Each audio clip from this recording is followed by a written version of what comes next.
나누고자 합니다. 우리가 앞 시간에 말씀을 나눈 것처럼 예루살렘 성벽은 무너진 채로 140년 동안 황폐한 폐허로 남아 있었습니다. 아무도 그 성벽을 재건해야겠다는 생각을 감히 하지 못하고 있었습니다.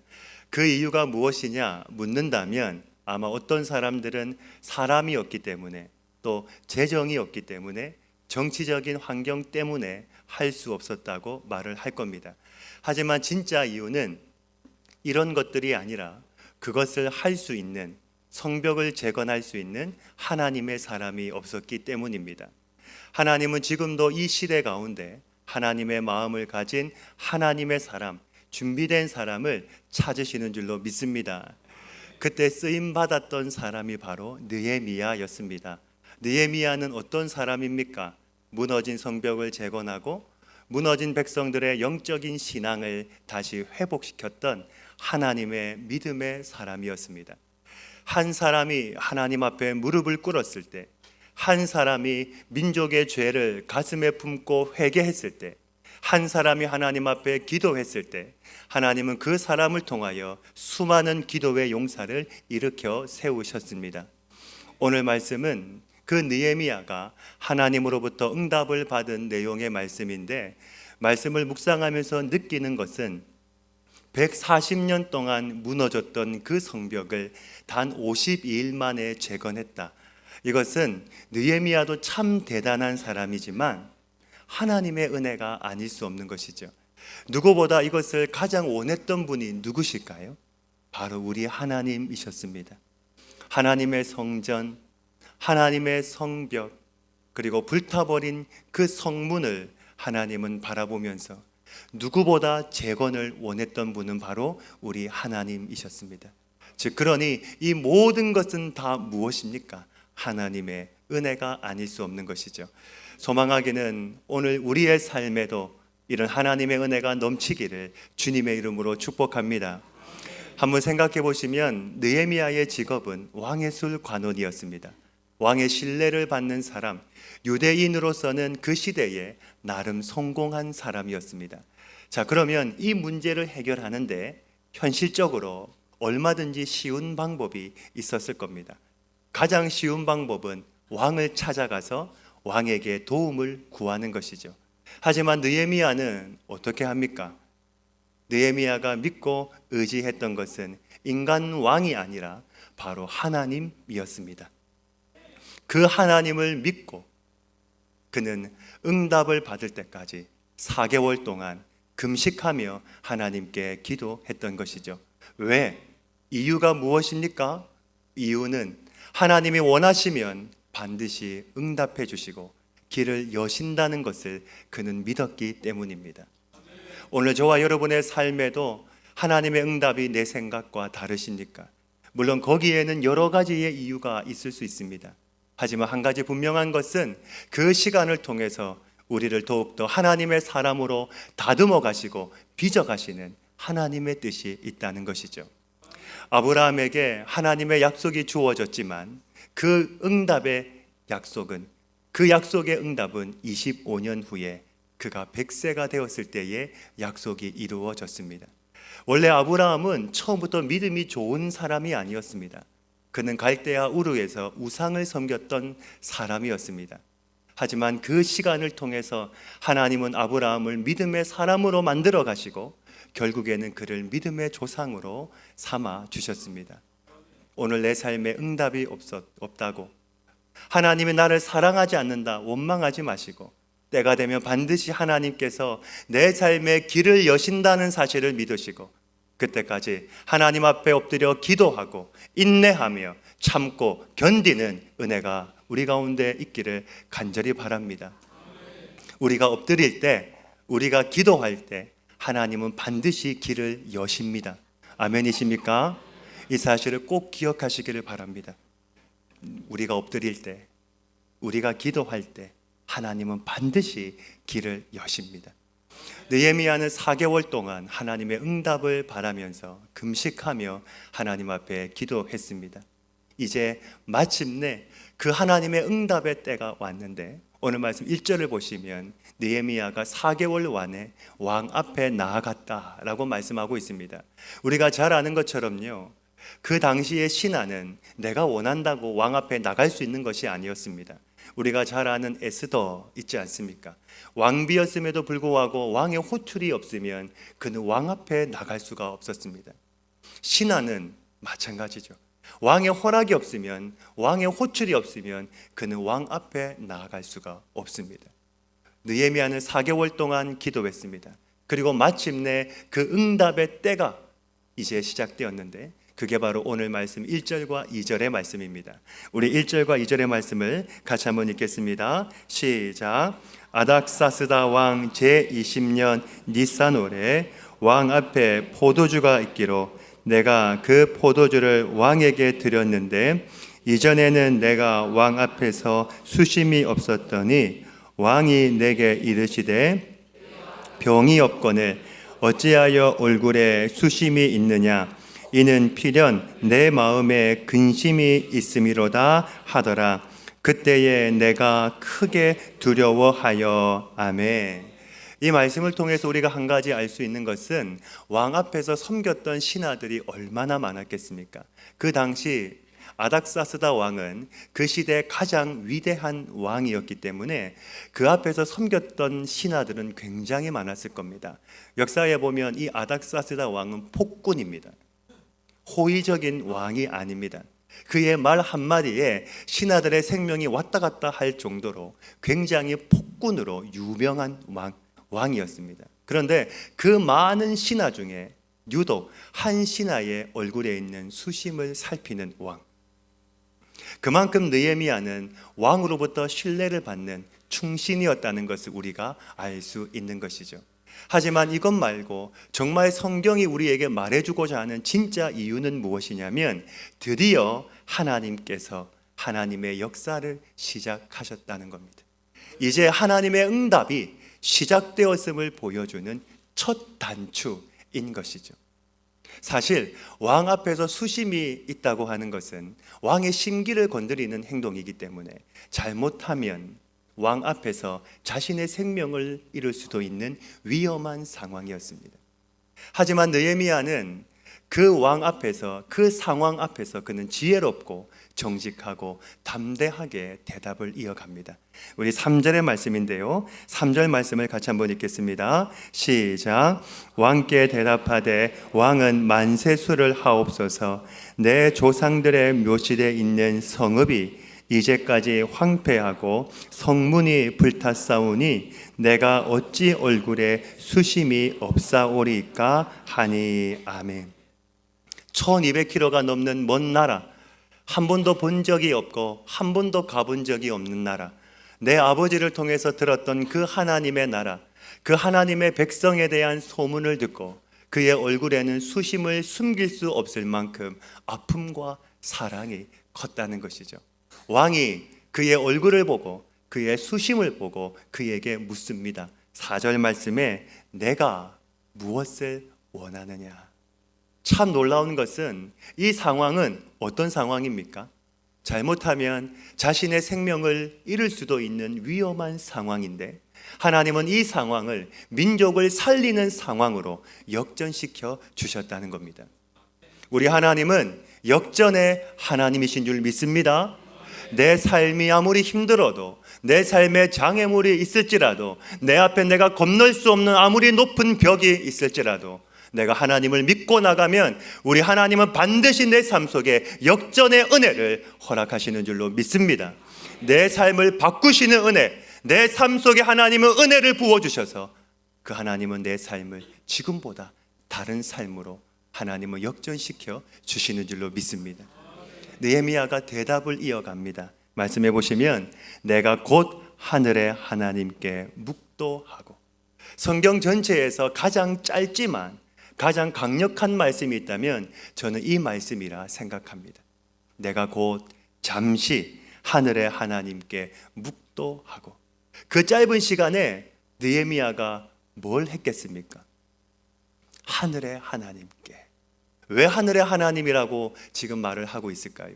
하나님은 모든 곳에 다 계신데 그냥 하나님께 묵도하고 이렇게 말해도 되는데 이렇게 말하는 이유가 무엇일까요?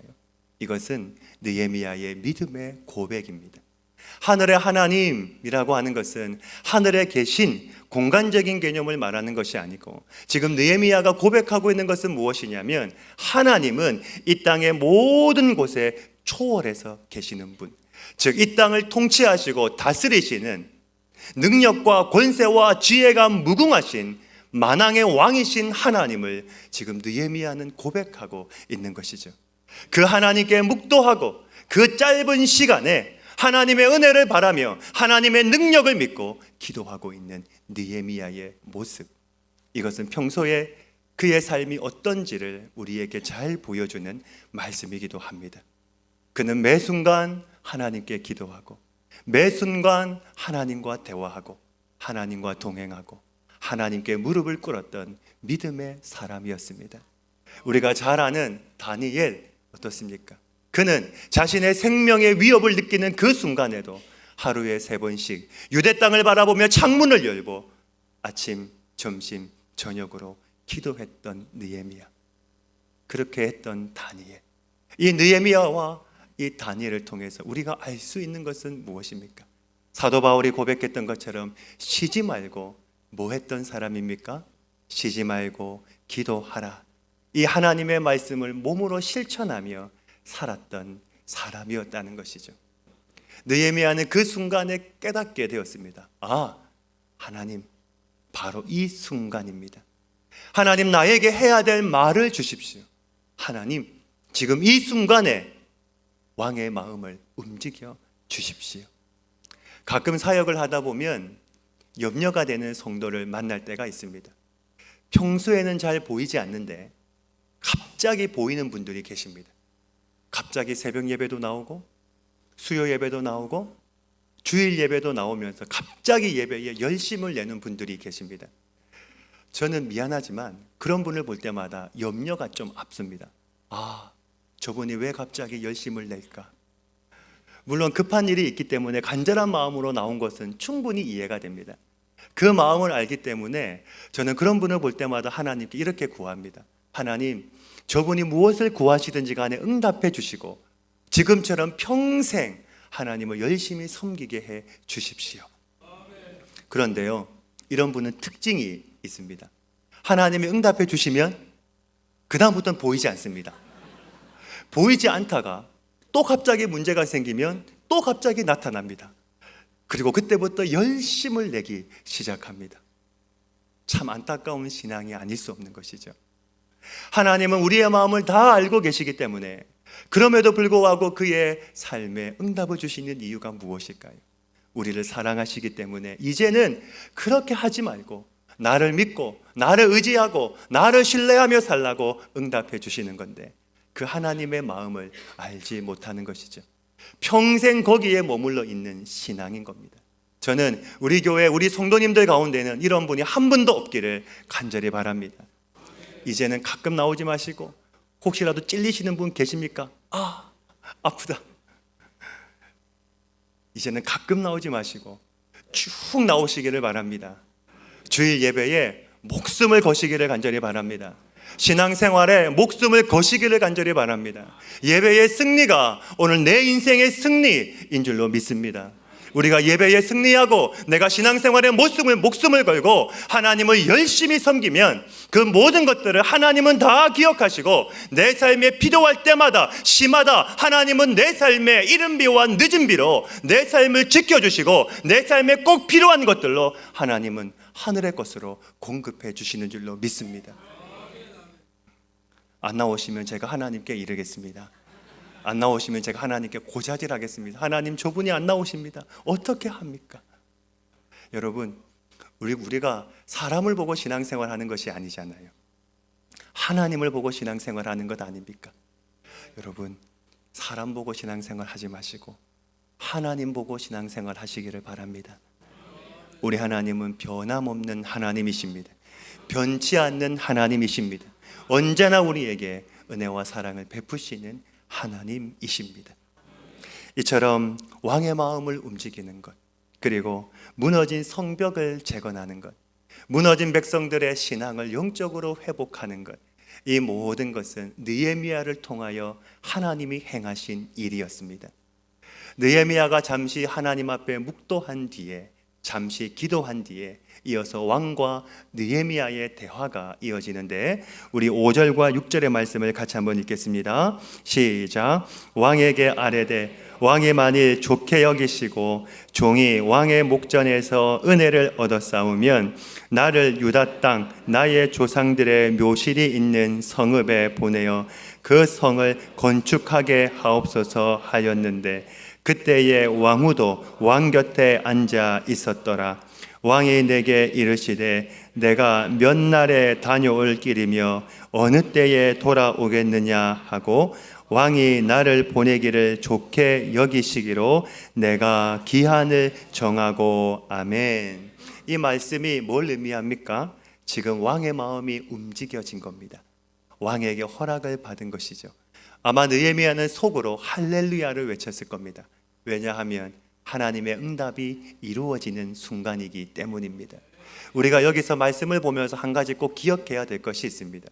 느헤미야가 하나님 앞에 4개월 동안 간절하게 금식하며 기도했는데, 이 4개월의 시간은 그냥 4개월이 아니었습니다.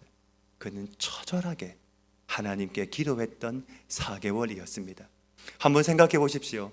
느헤미야가 민족을 두고 가슴을 치며 기도하는데 그가 이 4개월을 그냥 기도했겠습니까? 어떻게 했을까요? 금식하며 몸부림치며 치열하게 정말 생명을 걸고 그는 기도했을 겁니다. 그 간절함을 하나님은 기억하셨습니다.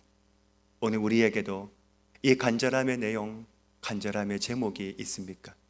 하나님이 우리에게 물으실 때 내가 무엇을 원하느냐 물으실 때 하나님의 응답이 필요한 간절한 기도의 제목이 무엇이 있습니까? 한 소경이 예수님을 찾아왔습니다. 그에게 예수님께서 물으셨습니다. 내가 무엇을 해주기를 원하느냐? 주님, 제가 보기를 원합니다. 사람들이 비웃었습니다. 말이 안 된다고. 아무리 능력이 많아도 어떻게 저 소경의 눈을 뜨게 할 수 있단 말인가? 하지만 우리 주님은 아셨습니다. 그의 마음속에 얼마나 간절함이 컸는지. 주님을 만나면 내가 볼 수 있다. 죽은 자를 살리시고 안진뱅이를 일으키시고 물고기 2마리와 보리떡 5개로 5,000명을 먹이시고 물 위를 걸으신 그 주님이라면, 내가 그 주님을 만나면 내 눈을 뜰 수 있다. 내가 그 주님을 만나면 나도 볼 수 있다. 그 간절함이 그의 마음속에 얼마나 컸는지 우리 주님은 아셨습니다. 마침내 그 소경의 눈을 주님은 뜨게 하셨습니다. 우리 안에도 이 간절함이 있으십니까? 내 삶 속에, 내 인생 속에, 내 가정 속에 간절함이 있으십니까? 그게 무엇이든 간에 우리 주님은 하실 수 있습니다. 믿는 자에게는 능치 못함이 없는 줄로 믿습니다. 우리 하나님은 전능하신 하나님이시죠. 만왕의 왕이신 하나님이시죠. 하늘의 하나님이시죠. 모든 능력과 권세와 지혜가 무궁하신 하나님이시죠. 그 하나님 안에는 불가능이 없는 줄 믿습니다. 느헤미야가 4개월 동안 간절하게 금식하며 기도했던 것처럼 우리가 간절하게 하나님께 기도하면 내 인생의 거친 파도도 잠잠게 되는 은혜가 있는 줄로 믿습니다. 이 하나님의 은혜를 우리 가운데도 허락하시는 줄로 믿습니다. 우리 같이 한번 읽겠습니다. 화면을 보시면 글이 나올 텐데요. 같이 읽겠습니다. 시작. 기도는 길어도 응답은 순간이다. 아멘. 아멘이십니까? 기도는 길어도. 느헤미야가 4개월 동안 기도했지만 응답은 한순간입니다. 우리가 이런 경험이 있지 않습니까? 내가 정말 간절하게 하나님께 기도했는데, 하나님께 엎드렸는데 아무리 기도해도 응답이 없습니다. 이제 더 이상 기도할 힘이 없을 때, 그때 비로소 하늘이 열리는 놀라운 체험을 경험할 때가 있지 않습니까? 더 이상 기도할 힘이 없을 때 하나님은 내 인생의 문을 열어주실 때가 있습니다. 이유는 무엇입니까? 우리 하나님은 다 보게 것이고, 그리고 우리의 마음을 알고 계셨기 때문입니다. 하나님의 응답의 때를 보고 계시고 때가 되었을 때에 하나님이 우리의 인생 가운데도 응답의 은혜를 허락해 주시는 것이죠. 요셉이 10년 동안 감옥에 갇혀 있었습니다. 그는 경건하게 살기 위해서 몸부림쳤는데, 발버둥 쳤는데 결국에는 감옥에 억울하게 갇히게 되었습니다. 하나님을 원망해도 전혀 이상한 상황이 아닙니다. 하지만 그는 하나님 앞에서 묵묵하게 자신의 삶에 최선을 다했습니다. 마침내 그에게 무슨 일이 일어났습니까? 한순간에 하나님께서 그를 애굽의 국무총리로 세워주셨습니다. 민족을 구원하기 위해서 하나님이 역사하신 것이죠. 요셉은 그때를 시간이 많이 지나서 그의 형제들에게 이렇게 고백하고 있습니다. 우리 창세기 45장 4절과 5절의 말씀 같이 읽겠습니다. 시작. 요셉이 형들에게 이르되 내게로 가까이 오소서.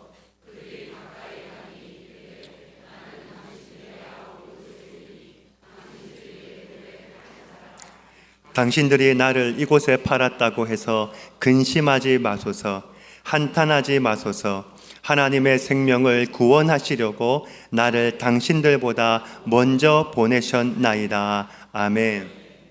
요셉은 처음에는 알지 못했습니다. 하지만 그 모든 시간이 하나님의 구원의 시간이었음을 나중에 알게 되었습니다. 하나님의 응답과 역사는 내 시간표가 아니라 하나님의 시간표 속에 이루어지고 있다는 것을 깨닫게 된 것이죠.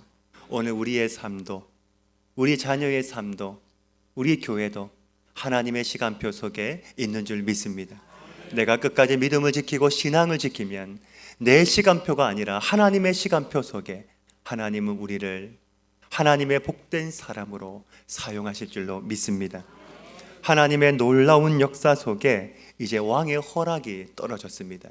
그런데 느헤미야는 거기서 멈추지 않고 왕에게 두 가지를 요구하고 부탁을 합니다.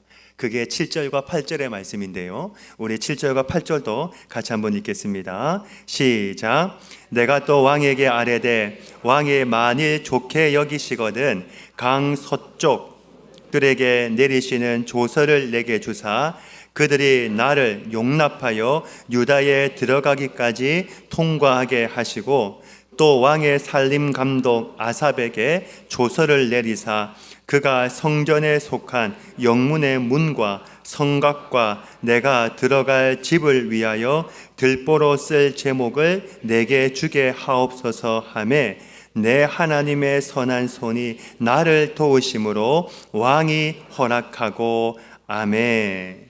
자, 이 느헤미야의 모습을 보면 어떻습니까? 마치 얼굴에 철판을 깐 것처럼 보이지 않습니까? 왕이 허락을 했으면 감사하게 생각하고 빨리 가야죠.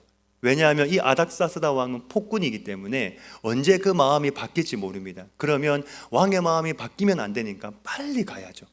그런데 느헤미야는 오히려 그 왕 앞에 얼굴에 철판을 깔고 한술 더 떠서 더 막무가내로 두 가지를 요구합니다. 하나는 왕이시여 나로 하여금 국경을 마음껏 넘나들게 해 주십시오. 또 하나는 왕의 살림 감독 아삽에게 조서를 내리셔서 나로 하여금 좋은 목재를 다 쓸 수 있도록 허락해 주십시오. 두 가지의 요구를 하고 있습니다. 여러분, 막무가내로 보이지 않습니까? 그냥 허락만 해줘도 감사한 건데 느헤미야는 그 앞에 더 큰 것으로 두 가지를 요구를 합니다. 그런데요, 말씀을 깊이 묵상해 보면 이 느헤미야의 요구가 막무가내가 아닌 것을 우리가 알 수 있습니다. 느헤미야는 이 순간에 하나님이 역사하고 계신다는 것을 그는 알았습니다. 하나님이 지금 이 순간에 왕의 마음을 움직이고 있는 것도 그는 알았습니다. 알았기에 그는 왕에게 요구하는 것이 아니라 지금 누구에게 요구한 겁니까? 정확하게는 하나님께 요구하고 있는 것이죠. 하나님, 하나님의 성전, 하나님의 성벽, 하나님의 성문을 위하여 주십시오. 하나님 필요합니다. 담대하게 요구하고 있는 것입니다. 우리가 여러분 하나님을 위해서 요구하면 하나님은 우리에게 반드시 주십니다. 왜냐하면 그것을 통하여 하나님의 영광 받으시기 때문입니다. 우리가 나의 정욕을 위하여 구하면 하나님은 주시지 않지만 내가 하나님을 위하여 구하면 하나님은 반드시 주십니다. 나를 위하여 대학, 나를 위하여 직장, 나를 위하여 집을 구하는 것이 아니라 하나님을 위하여 대학, 하나님을 위하여 직장, 하나님을 위하여 내가 집을 구할 때 하나님의 영광이 드러난다면 하나님은 반드시 응답해 주시는 줄로 믿습니다. 우리가 기도할 때 무엇을 위하여 기도해야 되겠습니까? 나의 정욕을 위하여 기도하는 것이 아니라 나의 욕심을 위하여 기도하는 것이 아니라 하나님을 위하여 기도해야 하는 줄로 믿습니다. 하나님의 영광을 위하여 기도해야 하는 줄로 믿습니다. 그러면 하나님은 반드시 응답해 주시는 줄로 믿습니다. 우리가 오늘 말씀을 통하여 알아야 되는 중요한 사실이 있습니다. 무엇이냐면 하나님은 응답하시고 역사하실 때 누구를 통하여 하십니까? 물론 하나님은 강권적으로 역사하실 때가 있습니다. 하나님의 능력을 행하실 때도 있습니다. 하나님은 당신의 능력으로 당신의 역사를 친히 이루실 때도 있습니다. 하지만 대부분은 사람을 통하여 일하시는데 그것도 준비된 사람을 통하여 하나님은 역사하신다는 겁니다. 이것이 바로 성경의 역사요, 인류의 역사요, 지금도 하나님이 사람을 통하여 역사하시는 하나님의 방법인 것이죠. 시대마다 하나님은 그때마다 믿음의 사람들을 하나님은 사용하셨습니다. 저는 이 하나님의 역사에 저와 여러분이 쓰임받기를 간절히 바랍니다. 이왕 하나님의 사람을 쓰신다면 저를 써주십시오. 하나님, 우리 교회를 써주십시오. 하나님, 우리 자녀를 써주십시오. 우리가 영적으로 준비되고 실력이 준비되면 하나님은 반드시 기쁜 마음으로 우리를 사용하실 줄로 믿습니다. 우리가 한 번 사는 인생 아닙니까? 무엇을 먹을까? 무엇을 마실까? 무엇을 입을까를 생각하는 세상 사람들과 똑같은 삶을 사는 것이 아니라 내가 하나님의 자녀, 하나님의 백성, 내가 하나님으로부터 선택받은 하나님의 자녀라면 먼저 그의 나라와 그의 의를 구하는 인생, 영원한 것을 위하여 영원하지 않는 것을 포기할 수 있는 복된 인생을 살아야 하는 줄로 믿습니다. 그 인생을 가리켜서 성경은 뭐라고 말씀합니까? 복 있는 사람이라 말씀하는 것이죠. 오늘 저와 여러분의 삶, 우리의 가정, 우리의 인생이 복된 사람, 복 있는 사람이 되기를 주님의 이름으로 축복합니다. 이런 예화가 있습니다. 한 마을에 홍수가 났습니다. 홍수가 나서 방송에 빨리 대피하라는 대피 명령이 떨어졌습니다. 사람들이 다 피하고 있는데 유독 한 사람만은 피하지 않고 집에 있었습니다. 사람들이 피하면서 그에게 묻습니다. 왜 피하지 않느냐? 그가 하는 말이 하나님이 나를 구해 주실 겁니다 말을 합니다. 물이 점점 차고 넘쳐서 더 이상 이제 생명의 위협을 느낄 때 이 사람을 구조하기 위해서 구조선이 왔습니다. 그런데 그 사람은 구조선도 거부하고 하나님이 나를 구해 주실 겁니다 믿었습니다. 이번에는 구조 헬리콥터가 왔습니다. 그런데 그 헬리콥터도 거부하고 하나님이 나를 구해 주실 겁니다. 결국에는 그 사람은 물에 빠져서 잠겨서 세상을 떠나고 말았습니다. 이 사람이 하나님 앞에 가서 하나님께 물었습니다. 하나님, 제가 하나님을 100% 믿고 신뢰했는데 왜 저를 구해주지 않으셨습니까? 하나님이 그에게 말씀하셨습니다. 내가 너를 구하기 위해서 사람도 보내고 방송도 하고 구조선도 보내고 헬리콥터도 보냈는데 왜 너는 그렇게 지독스럽게 말을 안 들었냐? 왜 그렇게 거부했느냐? 여러분, 우리가 재밌는 예화이지만 오늘 우리의 모습이 이렇지 않을까요? 오늘 우리의 모습이 이렇지 않을까요? 느헤미야는 알았습니다. 하나님은 반드시 역사하신다. 하나님은 반드시 은혜를 주신다 믿었습니다. 하지만 느헤미야는 또 알았습니다. 그는 자신의 삶 속에 최선을 다했습니다. 그리고 왕 앞에 충성을 다했습니다. 그리고 그 모든 일을 이루시는 분은 나도 아니고 왕도 아니고 오직 하나님 한 분이라는 것을 그는 믿었습니다. 이 놀라운 역사 속에 그가 마지막으로 하는 고백이 무엇입니까? 8절 말씀 후반절에 내 하나님의 선한 손이 나를 도우심으로 왕이 허락하고, 지금 느헤미야가 하는 고백이 무엇입니까? 하나님의 선한 손이 나를 도우셨다. 무엇이 있을 때 가능했습니까? 느헤미야가 하나님 앞에 무릎을 꿇었을 때, 느헤미야가 하나님 앞에 엎드렸을 때, 그가 기도했을 때 하나님의 선한 손이 그를 도우셨다는 것이죠. 오늘 저와 여러분의 삶 속에도 하나님의 선한 손이 도우시는 은혜가 있기를 주님의 이름으로 축복합니다. 오늘 우리는 믿음의 한 사람 느헤미야를 살펴보았습니다. 하나님의 부르심에 기꺼이 자신을 드렸던 한 사람, 자신의 부귀영화, 자신의 안락한 삶을 다 내려놓고 기꺼이 고통받는 백성들 사이에 들어가서 민족을 일으켜 세웠던 사람, 하나님 앞에 철저하게 무릎을 꿇었을 때 그 한 사람 느헤미야를 통하여 하나님은 놀라운 회복과 부흥의 역사를 허락하셨습니다. 이 느헤미야를 묵상하다 보면 보이는 한 분이 계십니다. 바로 우리 예수님이십니다. 하나님이신 그분이 높고 높은 보좌를 버리고 기꺼이 인간의 몸을 입고 이 땅에 오셨습니다. 죄 가운데 죽을 수밖에 없는 우리였지만, 멸망당할 수밖에 없는 우리였지만, 그분은 하나님과 우리 사이를 십자가로 이어주셨습니다. 그 십자가로 말미암아 우리는 누구든지 그분을 믿기만 하면 하나님의 자녀가 되는 놀라운 구원의 은혜도 베풀어 주셨습니다. 하나님은 지금도 구원받는 한 사람을 찾고 계십니다. 교회를 위하여, 가정을 위하여, 이 나라, 이 민족을 위하여 하나님 앞에 무릎을 꿇을 사람, 느헤미야처럼 하나님 앞에 눈물로 기도할 사람을 찾고 계십니다. 한국교회가 놀라운 부흥을 이루어 왔던 것은 바로 이 기도의 눈물, 기도의 헌신이 있었기 때문입니다. 지금 우리 교회에, 가정에, 이 나라, 이 민족 가운데 가장 필요한 것은 무엇이 있을까요? 많은 것들이 필요합니다. 하지만 그 가운데 가장 필요한 것은 바로 우리의 기도인 줄로 믿습니다. 느헤미야가 하나님 앞에 무릎을 꿇으며 기도했을 때 하나님이 수많은 기도의 용사를 일으켜 세워주셨던 것처럼 지금 우리에게 필요한 것, 내 가정, 내 교회, 내 나라, 내 민족을 위하여 지금 필요한 것은 바로 기도의 용사입니다.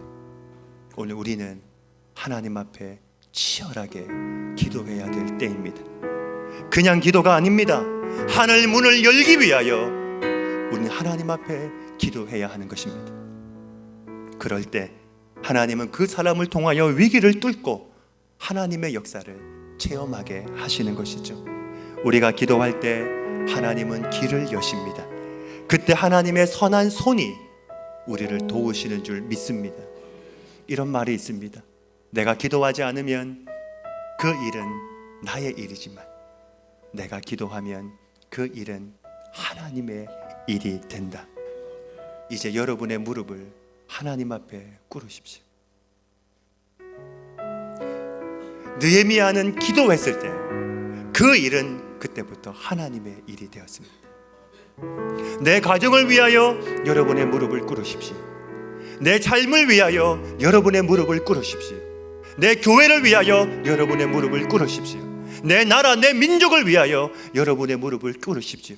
하나님은 지금 느헤미야처럼 민족을 위하여, 내 가정을 위하여, 내 교회를 위하여 기도할 한 사람을 찾고 계십니다. 그 한 사람이 오늘 우리가 될 때 하나님은 우리를 통하여 수많은 하나님의 역사를 이루어내시고 수많은 기도의 용사를 이루어내시고 하나님의 역사, 하나님의 영광을 만들어내실 줄 믿습니다. 그럴 때 하늘 문을 여시고 하나님의 놀라운 체험, 하나님의 역사도 우리가 경험하게 될 줄로 믿습니다. 느헤미야처럼 그 하나님의 역사, 그 기적의 역사에 동참하는 저와 여러분, 우리 모두가 되어서 하나님의 마음을 시원케 하는 우리가 되길 주님의 이름으로 축복합니다. 아멘. 아버지 하나님, 느헤미야는 하나님 앞에 눈물로 기도했습니다. 그는 하나님 앞에 매달렸습니다. 처절하게 기도했습니다. 가정을 위하여, 나라와 민족을 위하여 눈물로 기도하는 그 한 사람이 있을 때 하나님은 그 한 사람을 통하여 수많은 기도의 용사를 일으켜 세워주셨습니다. 하나님, 지금 우리에게 가장 필요한 것은 무엇입니까? 내 삶을 위하여, 내 가정을 위하여, 내 교회를 위하여, 내 나라, 내 민족을 위하여 필요한 것은 무엇입니까? 바로 우리의 기도인 줄로 믿습니다. 하나님, 우리가 느헤미야처럼 기도의 용사가 되게 하여 주시고, 우리의 기도를 통하여 하나님의 기적, 하늘 문을 여시고 행하시는 하나님의 역사도 보게 하여 주옵소서. 이 모든 말씀 예수님의 이름으로 기도하옵나이다. 아멘. 이 시간 다 함께 우리 자리에서 일어나셔서 우리 말씀을 기억하시면서 우리 함께 기도해